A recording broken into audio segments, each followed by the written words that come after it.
Vitamin D deficiency ഇന്ന് വളരെ പേരിൽ കണ്ടുവരുന്ന ഒന്നാണ് ഈ ഡെഫിഷ്യൻസി എന്ന് പറയുന്നത്.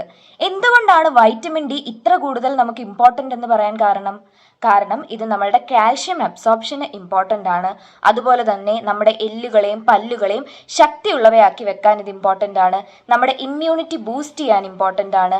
അതുപോലെ തന്നെ മൂഡ് ആൻഡ് എനർജി ഇംപ്രൂവ് ചെയ്യാനും വൈറ്റമിൻ ഡി വളരെ ഇമ്പോർട്ടൻ്റ് ആണ്.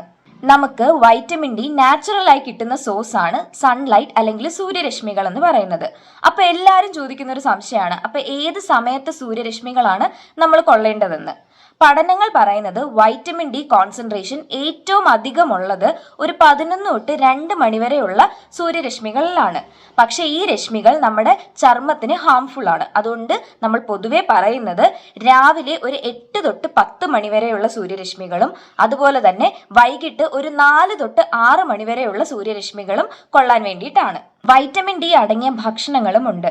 അതായത് നമ്മുടെ മീൻ, മുട്ടയുടെ മഞ്ഞ, ഫിഷ് ലിവർ ഓയില്, ബീഫിൻ്റെ ലിവർ, അതുപോലെ തന്നെ ചീസിലും ഒക്കെ വൈറ്റമിൻ ഡി അടങ്ങിയിട്ടുണ്ട്. അതുപോലെ വൈറ്റമിൻ ഡി ഫോർട്ടിഫൈഡ് ആയിട്ടുള്ള ഭക്ഷണങ്ങളിൽ നിന്നും വൈറ്റമിൻ ഡി കിട്ടാറുണ്ട്. ഇനി വൈറ്റമിൻ ഡെഫിഷ്യൻസി ഉണ്ടാകുമ്പോൾ പ്രധാനമായി കണ്ടുവരുന്ന ലക്ഷണങ്ങൾ എന്തൊക്കെയാണ് എന്ന് നമുക്ക് നോക്കാം.